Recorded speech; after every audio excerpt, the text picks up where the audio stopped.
नमस्कार दोस्तों, 29 जुलाई 2020 में हमारी एक ऐसी लाजवाब हमारी एजुकेशन पॉलिसी आई है जिसने हमारे पूरे एजुकेशन सिस्टम को चेंज कर दिया। इसमें हर एक लेवल पे, भले वो स्कूल लेवल हो या वो भले वो कॉलेज लेवल हो, उसने पूरे एजुकेशन सिस्टम को चेंज करके रख दिया है। तो आज हम इसी एजुकेशन पॉलिसी के बारे में पढ़ेंगे। एंड आप विश्वास कीजिए, अगर आपने ये वीडियो देख ली एंड तक, तो आपको इस टॉपिक को लेकर कोई कंफ्यूजन नहीं रहेगी। एंड हम इसकी हर एक जड़ को पकड़ेंगे कि इसमें क्या क्या हमारी इम्प्लीमेंटेशन हुई है। तो चलिए इसको हम स्टार्ट करते हैं। देखिए, हमारी एजुकेशन पॉलिसी ये हमारी पूरे इंडिया में हुई है एंड इसको हमारे कैबिनेट के द्वारा इम्प्लीमेंट किया गया है, जो हमारी ministry of human resource development के द्वारा बनाई गई थी। एंड इसी के साथ हमारी ministry of human resource development का नाम चेंज हो गया, हमारा मिनिस्ट्री ऑफ एजुकेशन रख दिया गया है। एंड देखिए, हमारे देश के अंदर, हमारे रिपब्लिक ऑफ इंडिया के अंदर हमारी एजुकेशन पॉलिसी 3 टाइम्स चेंज हुई है। हमारे 1966 में, हमारी 1978 में एंड हमारे एक तरीके से 2020 के अंदर 1968 में हमारी 1966 में हमारी इंदिरा गांधी जी प्राइम मिनिस्टर थी। एंड हमारी 1978 में हमारे राजीव गांधी जी प्राइम मिनिस्टर थे। एंड हमारे 2020 के अंदर हमारे नरेंद्र मोदी जी प्राइम मिनिस्टर है। सो इसी को लेकर हमारे कैबिनेट के द्वारा ये करवाई गई है, हमारी एजुकेशन पॉलिसी लाई गई है, जो हमारी ministry of human and resource development का नाम अब चेंज होके अब हमारा नाम मिनिस्ट्री ऑफ एजुकेशन के द्वारा रखा गया है। सो आगे हम देखते हैं इसको लेकर। देखिए, इसके साथ हमको इसमें सेवरल चेंजेस देखे मिलेंगे कि इसमें क्या क्या हमारे चेंजेस किए गए हैं। सो देखिए, हमारे देश के अंदर जितने बच्चे पढ़ते हैं उसमें काफी बच्चे हाई एजुकेशन के लिए अप्रोच नहीं करवाते। एंड उसका कोटा हमारा सिर्फ 25 से लेके 26% बच्चे ही है, जो सरकार सोच रही है कि बाय 2035 तक उनको ये लेवल इंक्रीज करके अपना कम से कम 50% तक लाना है। सो इसके लिए सरकार ने उनको सपोर्ट करने के लिए अपने एक ऐसा राइट हमारा चेंज किया है। उस राइट का हमारा नाम है कि राइट टू एजुकेशन। कि जहां हम जानते थे कि हमारी एक एलिमेंट्री एजुकेशन हमारी होती थी हमारी 5 से लेके 14 ईयर्स तक के बीच में, लेकिन इसको हमारा चेंज कर दिया। अब 3 से लेके 18 ईयर्स तक के बच्चे अपनी एलिमेंट्री एजुकेशन के लिए अप्रोच कर सकते हैं। सो ये देखिए, हमारा पूरा राइट चेंज करके रख दिया है कि इससे हमारे बच्चों को कितना फायदा होगा कि 18 ईयर्स तक वो पढ़ेंगे एंड उनको एक अच्छी सिविलाइज नौकरी मिलेगी। देखिए, हमारे देश की पॉपुलेशन हाई हो रही है। सो अगर हमारी जनता ही पढ़ी लिखी नहीं होगी, सो हमारे देश को एक बहुत ही नेगेटिव फीडबैक का सामना करना पड़ेगा। सो इससे बचने के लिए, इसको सही से देखभाल करने के लिए हमारी सरकार ने 6% जीडीपी का खर्च करना शुरू किया है। इसके बारे में हम बाद में पढ़ेंगे, लेकिन अब हम कुछ प्रोविजन देख लेते हैं कि जो हमारे प्रोविजन हमारे स्कूल लेवल पे आए हैं। सो चलिए देखते हैं। सो देखिए, स्कूल लेवल पे बच्चे को दिक्कत ये आती है कि बच्चे के मार्क्स आजकल 95% भी कम माने जाते हैं कि बच्चे को अपना ड्रीम कॉलेज नहीं मिल पाता जब वो जाता है, because due to cut off कि उन कॉलेज की कट ऑफ बहुत हाई जाती है। सो इसके लिए काफी बच्चे परेशान होते हैं। सो इसी में हमारे इस प्रेशर को कम किया गया है इस हमारे पॉलिसी के द्वारा। सो अब हम स्कूल लेवल से समझते हैं कि हमारी क्या क्या पॉलिसी बनाई गई है एंड उसमें कैसी कैसी इम्प्लीमेंटेशन लाई गई है। सो इसमें हमारा फर्स्ट ये आता है कि देखिए,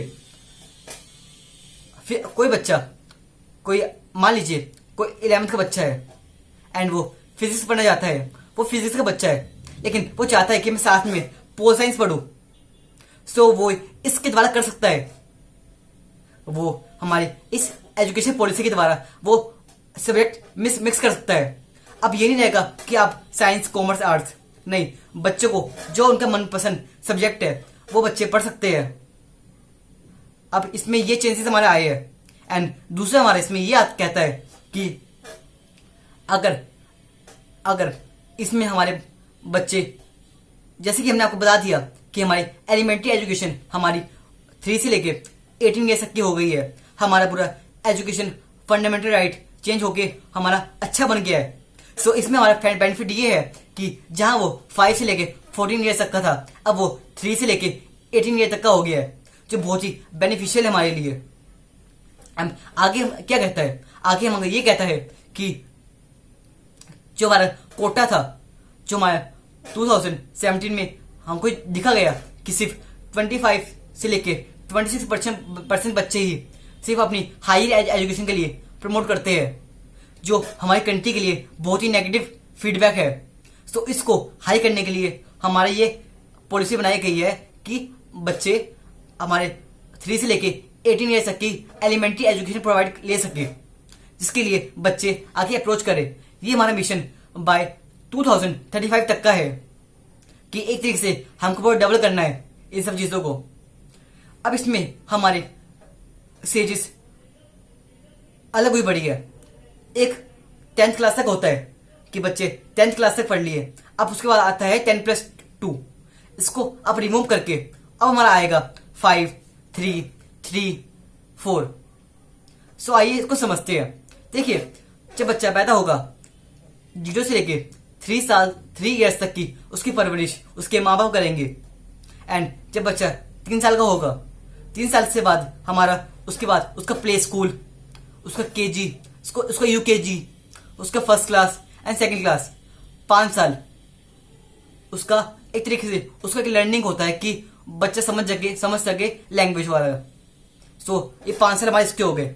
उसके बाद हमारा इसमें फिर आता है 3 इयर्स कि बच्चा जब सेकंड क्लास बच्चे ने कंप्लीट कर ली एंड वो 3rd में पहुंचा, 3rd से लेके 5th क्लास तक वो एक अपना खेल कूद वाली प्रैक्टिस होती है एंड बच्चों को लर्निंग करवाना उस बेसिक लेवल पे ये बच्चे को चलेगा ये। एंड 5th क्लास 3 साल हो गए हमारे। उसके बाद 5th क्लास के बाद जब बच्चा 6th क्लास में आएगा, तो बच्चे की कोडिंग आ गई है। कोडिंग जो हम कॉलेज में सीखते हैं, हम कुछ लोग बच्चे हमारी कोडिंग कॉलेज में सीखते हैं, लेकिन वो अब 6th क्लास में आ जाएगी। खुद सोचिए कितना बेनिफिशियल है हमारा ये, कि हमारी कितनी एजुकेशन सिस्टम में कितनी प्रैक्टिकल नॉलेज की इन्वॉल्वमेंट हो रही है। ये हमारी बहुत अच्छी बात है इसको लेकर। एंड दूसरा पॉइंट इसमें हमारा ये आता है, इतना हमने पढ़ लिया एंड 6 से लेकर 8th क्लास तक बच्चों को कुछ बेसिक सब्जेक्ट जैसे उनकी साइंस, सोशल साइंस, हमारी इंग्लिश, हिंदी से इंट्रोड्यूस करवाया जाएगा कि बच्चे उसको अच्छे से समझ सके। इतना हमारा हो गया। अब हम आगे देखते हैं कि 8th क्लास तक बच्चे ने इतना कर लिया, उसको कोडिंग सिखा दी गई कि बच्चा अच्छे से उसको कवर कर सके, जो उसको बेनिफिशियल पहुंचे उसके लिए। अब जब बच्चा 9th क्लास में आएगा, 9th क्लास में आने के बाद ही उसको एक ऐसा उसके मनपसंद सब्जेक्ट जो वो चाहता है वो कि अगर मैं फिजिक्स के साथ अगर मैं अपनी पोल साइंस ये पढ़ूं तो वो पढ़ सकता है उस चीज को लेकर एंड उसको काफी बेनिफिशियल उसको पहुंचेगा। एंड 11th क्लास में भी हमारे ये प्रोविजन ये है। आपको मैं एक बात बताना भूल गया कि 5th क्लास तक स्कूल को लिबर्टी दी गई है कि वो अपने लोकल लैंग्वेज में पढ़ा सकते हैं फॉर हमारे बच्चे की अंडरस्टैंडिंग के लिए। एंड हम 9th, 10th, 11th, 12th तक तो हमने सीख लिया कि बच्चों को उनके मनपसंद सब्जेक्ट उनको मिलेंगे एंड उनसे वो कुछ भी ले सकते हैं। अगर बच्चा फिजिक्स बनना चाहता है, उसके साथ भी वो पोल साइंस बनना चाहता है या फिर हिस्ट्री बनना चाहता है, तो वो अपने हिसाब से देख सकता है, ले सकता है। एंड हमारे इसके साथ हमारी जो करिकुलम एक्टिविटीज होती है या फिर एक्स्ट्रा करिकुलम एक्टिविटीज जैसे कि डांस, म्यूजिक वगैरह को भी इम्पोर्टेंस भी दिया जाएगा। कि बच्चे का जो टैलेंट है वो उसको शो करने का मौका मिले।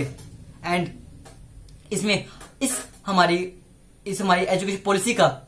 एजुकेशन पॉलिसी का मेन एजेंडा ये है कि बच्चों को रट्टू टोटा नहीं बनाना, उनकी एक अच्छी प्रैक्टिकल नॉलेज ही उनके काम आएगी इन देयर फ्यूचर। तो इसको लेकर हमें काफी चेंजेस किए गए हैं कि अब बोर्ड के प्रेशर का कम करने के लिए उनको एक सिलेबस कम किया गया उनका, एंड उनकी प्रैक्टिकल नॉलेज को हाई किया गया है कि जो बच्चे को पास ज्यादा नॉलेज है उनको अच्छे मार्क्स मिले, एंड जो रटने वाले हैं उनको कम मार्क्स मिले।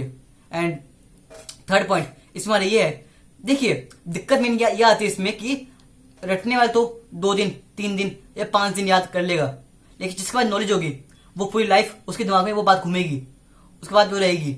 सो हमको फॉर दी अपनी कंट्री के डेवलपमेंट के लिए ऐसे ही हमको नॉलेज चाहिए, रटना बिल्कुल सही नहीं है। तो ये है हमारा। एंड जो इसमें हमारे प्रैक्टिकल्स होते थे इन दी मंथ्स ऑफ हमारे फरवरी या मार्च के महीने में जब बोर्ड के प्रैक्टिकल होते थे, अब वो मना कर दिए गए हैं। अब हमारे थ्रू आउट द ईयर हमारे कुछ माइनर एग्जाम्स होंगे जिनके बेस पे जो हमारे मोर नॉलेज बेस होंगे एज कम्पेयर टू रटना वाइज। रटना नहीं है, नॉलेज वाले एग्जाम होंगे, उसके बेस पे बच्चों को मार्क्स दिए जाएंगे एंड उनको माइनर उनको प्रोजेक्ट मिले जाएंगे कि जिसपे बच्चे आराम से उसको विमल कर सके। सो ये हमारा हो गया स्कूल का कि स्कूल में क्या क्या चेंजेस आए हैं। एंड इसी के साथ हमारे जेईई मेंस के पेपर भी 2 बार होंगे, एंड इसमें बच्चे अच्छे मार्क्स मैक्सिमम बच्चे आ सके इसमें। सो चलिए अब हम कॉलेज की तरफ मूव करते हैं कि कॉलेज वाले बच्चों को इसका क्या बेनिफिशियल पहुंचेगा।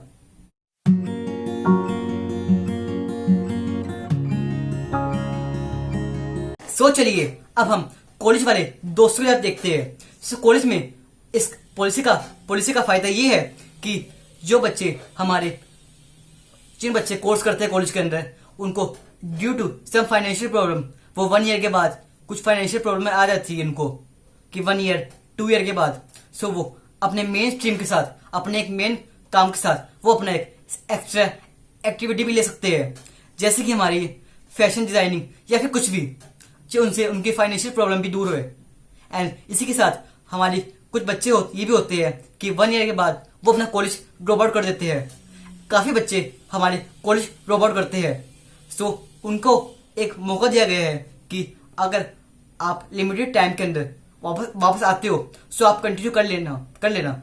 जैसे कि मान लीजिए किसी बच्चे ने कॉलेज छोड़ा है 1 ईयर के बाद due to some financial problem, so वो 2 इयर्स का ड्रॉप लेके वो सोचता है कि मैं अगली बार से आऊंगा, मतलब कि अगली बार से वो कंटिन्यू करेगा। सो अब उसको अपने फर्स्ट ईयर से नहीं, उसको अब सेकंड ईयर से अपना कंटिन्यू कर सकता है वो, क्योंकि कॉलेज के अंदर बच्चों को क्रेडिट मिलती है पास होने के लिए सेमेस्टर में। सो उनका क्रेडिट का रिकॉर्ड हमारे कॉलेज वालों के पास होता है। सो बच्चों को सर्टिफिकेट मिलता है जिन बेस पे बच्चे अभी बोल सकते हैं कि हमें आपके कॉलेज में एडमिशन चाहिए, हमें कंटिन्यू करना है। जो हमने फर्स्ट ईयर समझा था, अब हम सेकंड ईयर से आपके कॉलेज में कंटिन्यू करेंगे। तो यह भी पॉसिबल है। एंड इसी के बाद हमारे जो उनके क्रेडिट थे अब वो अच्छे से कॉलेज के पास ही होंगे। एंड अब हमारा जो कॉलेज होता है उसके अंदर फर्स्ट ईयर में उनको कॉलेज में एडमिशन होता है। फर्स्ट ईयर के बाद जो बच्चे कॉलेज ड्रॉप आउट करते हैं उनको डिप्लोमा मिलता है। सेकेंड ईयर में उनको मिलता है bachelor of diploma. Third year में उनको एक कॉलेज का ऐसा मास्टर्स मिलता है, एक तरीके से आप कह सकते हैं। एंड 4 ईयर का हमारा कंप्लीट कोर्स होता है। लेकिन आप कहते होंगे कि हमारे 3 ईयर्स में तो हमारा मैक्सिमम कॉलेज सिर्फ 3 ईयर्स का होता है। ऐसा होता है, लेकिन हमारी सरकार ने बोला कि 1 ईयर का एक्सटेंड कर देना चाहिए। एक्सटेंड हमारे इसलिए मांगते हैं क्योंकि बच्चों को एक रिसर्च ओरिएंटेड को मौका मिले कि हमारे देश के अंदर सब रट्टू टोटा बने बड़े हैं, सबको याद करना है, कोई प्रैक्टिकल नॉलेज लेके खुशी नहीं है। सो 4th ईयर हमारा रिसर्च ओरिएंटेड बना गया है कि बच्चों की मर्जी है, या वो 3 ईयर का कोर्स करे या वो 4th ईयर का कोर्स करे। सो 4th ईयर हमारा रिसर्च ओरिएंटेड होगा, क्योंकि काफी बच्चे हम ग्रेजुएशन के बाद अपनी यूपीएससी की ग्रेजुएशन मांगते हैं कि वो यूपीएससी कर सके। सो सरकार ने बोला है अगर आप करना चाहते हो तो कर लेना, कोई दिक्कत नहीं इसमें। हमारा 4th ईयर रिसर्च ओरिएंटेड होगा। इसके बाद अगर आपको मोर नॉलेज में जाना है तो फिर आपकी पोस्ट ग्रेजुएशन होती है, उसके बाद आपकी पीएचडी होती है। ऐसा हमारा सिस्टम है, चलता है। उसके बाद अब हमारा एमफिल, अब वो रिमूव हो गया पूरा, अच्छी तरह से वो रिमूव हो चुका है। एंड अब हमारी काफी जो हमारी रेगुलेटरी बोर्ड थे, जैसे कि हमारे यूजीसी, एआईसीईटी एंड हमारे एनसीईटी, ये हमारे बोर्ड ऐसे बोर्ड थे कि जो अब एक ही इनकी कोशिश यही है कि सारे बोर्ड अब एक ही बॉडी चलाए, जिससे बच्चे को कोई कंफ्यूजन रहे एंड बच्चे का अच्छे से चल सके। एंड हमारे सब्जेक्ट है वो सारे मिक्स हो चुके हैं कि बच्चा फिजिक्स के साथ पोल साइंस पढ़ सकता है एंड उसके साथ वो अलग अलग हमारे सब्जेक्ट पढ़ सकता है। एंड हमारे रिसर्च के लिए हमारी नेशनल रिसर्च फाउंडेशन का भी विमल हुआ है। एंड इससे हमारी बच्चों में इनोवेशन आएगी। एंड हमारे इसके साथ ही हमारा आप कह सकते हो कि हमारे प्राइवेट कॉलेजेस को कैप बना दी गई है कि वो जिन तरीकों से अपनी फीस ओवर लिमिट कर रहे थे, अपनी मर्जी से अपनी फीस बढ़ा रहे थे, अब वो ऐसा नहीं कर सकते। सो उनको एक लिमिट में फीस रखनी है। देखो एक्चुअली क्या होता है, एक्चुअली में हमारा ये होता है कि जब हमारी गवर्नमेंट कोई इनिशिएटिव लेती है सो उनको सपोर्ट चाहिए होता है, पब्लिक सेक्टर का भी एंड प्राइवेट सेक्टर का भी। सो इस सपोर्ट के लिए अगर बच्चे मैक्सिमम अपनी हाई एजुकेशन की तरफ चल सके, इसके लिए बाय 2035 तक इसके लिए ये इनिशिएटिव हमारे लिए गए हैं। एंड ये सब कहा गया है कि आप मैक्सिमम पेमेंट आप अपनी ऑनलाइन तरीके से करें। ऑनलाइन तरीके से ये होता है कि हमारे कुछ बड़े बड़े इंस्टीट्यूट होते हैं, वो एक्चुअली में 1000 बच्चे पढ़ा रहे होते हैं, लेकिन वो रिकॉर्ड सिर्फ 100 बच्चों को दिखाते हैं, बाकी 900 बच्चों का वो टैक्स गवर्नमेंट को ना देकर अपनी जेब में रखते हैं। सो इसके लिए हमारी गवर्नमेंट ने कहा है कि आप अपने पेमेंट ऑनलाइन तरीके से करें। एंड आजकल हमारी गवर्नमेंट ने ये लॉ बना भी दिया है कि आप बड़ी बड़ी अमाउंट की पेमेंट आप कैश में नहीं कर सकते। जैसे कि हमारे पेटीएम आ गया है, हमारे यूपीआई आ चुका है, हमारा क्रेडिट कार्ड, हमारे डेबिट कार्ड, इस तरीके से बच्चे पेमेंट करते हैं। उसके बाद हमारी वर्चुअल लैब का फॉर्मेशन हुआ है कि जो हमारी सब कॉलेजेस लैब्स बनना अब बंद हो गई है। अब जिन कॉलेज के पास अपने इक्विपमेंट्स है, उनके बच्चे अपने नॉलेज से वहां पर प्रैक्टिकल नॉलेज की तरफ खींच सकते हैं एंड वहां पे इंटर्नशिप कर सकते हैं। तो आप खुद देखिए इसमें हमको कितना फायदा हो रहा है, कितने हमारी प्रैक्टिकल नॉलेज को प्रेफरेंस दी जा रही है। सो यही हमारे इसका फायदा है। सो अब हम देखते हैं कि ये हमारी जो पॉलिसी बनी है ये हमारी क्यों बनाई गई है, इसके क्या स्टेप्स उठाए गए गवर्नमेंट के द्वारा, एंड अब इसकी तरफ हम आगे नॉलेज प्राप्त करते हैं। तो चलिए देखते हैं।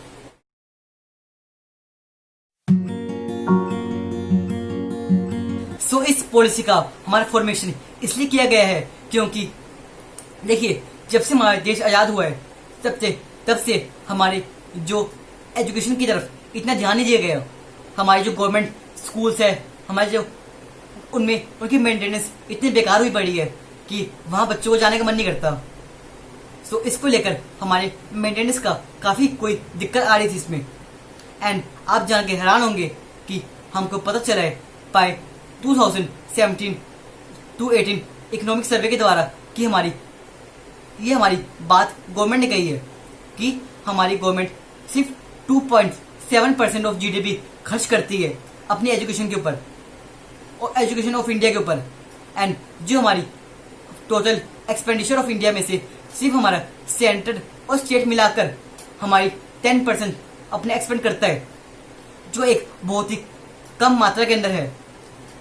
बाकी स्टेट्स, बाकी जो कंट्रीज है, भले उनकी इकोनॉमी इतनी ज्यादा हो या ना हो, लेकिन वो अपनी एजुकेशन को प्रेफरेंस बहुत देती है।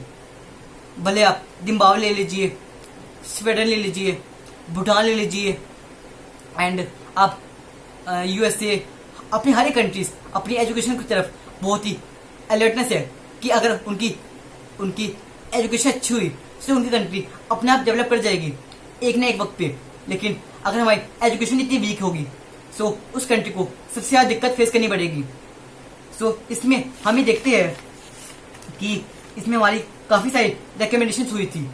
हमारी पहली रिकमेंडेशन हमारी कोठारी कमीशन द्वारा की गई थी। ये हमारा कोठारी कमीशन 1964 से लेके 1966 में हमारा बनाया गया था।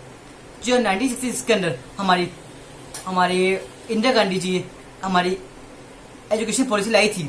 उसमें कोठारी कमीशन ने रिकमेंड किया कि आप अपना जीडीपी का 6% अपना इन्वॉल्व कीजिए, कि अगर हम इसमें इन्वॉल्व नहीं करते तो हमको काफ़ी दिक्कत फेस करनी पड़ सकती है, क्योंकि हमारा इंडिया वर्ल्ड लेवल पे अच्छे से कॉम्पिटिट नहीं कर पाएगा अगर हमने 6% अपनी नहीं कर रखी तो इसकी एप्लीकेशन को रिजेक्ट किया गया, नहीं माना इनकी बात। एंड उसके बाद हमारी 1978 के अंदर जब हमारे राजीव गांधी जी प्राइम मिनिस्टर थे, हाँ राजीव गांधी जी हमारे प्राइम मिनिस्टर थे, उसमें भी हमें गवर्नमेंट ने कहा गया कि आप 6% कीजिए इनकी रिकमेंडेशन को हिसाब से, लेकिन दोबारा वो मना कर दिया गया। फिर हमारे 1992 के अंदर अमेंडमेंट हुई थी इसके अंदर, लेकिन उसके बाद भी बहुत ही माइनर चेंज आए थे, उसके बाद भी ये मना कर दिया गया बेसिकली। सो आप मान सकते हैं कि कुछ फेक न्यूज़ बोलते हैं कि हमारे इंडिया जीडीपी 4% है। ये सब झूठ है। हमारे इंडिया का जीडीपी पहले अक्रॉस 3% था, एंड हमारा total expenditure of India on education था हमारा सिर्फ 10%। सो आप ऐसी बहुत से कंट्रीज देख सकते हैं जिनमें उन्होंने अपनी कंट्री के ऊपर बहुत अच्छा पैसा लगाया है अपनी एजुकेशन के ऊपर। जैसे कि हमारी भूटान, उन्होंने 7.5% ऑफ जीडीपी खर्च करा है। भूटान के साथ हमारी जिम्बाब्वे जो एक अंडर डेवलप कंट्री है, उसके बाद होने के बाद भी उन्होंने अपने 7.5% खर्च करा है।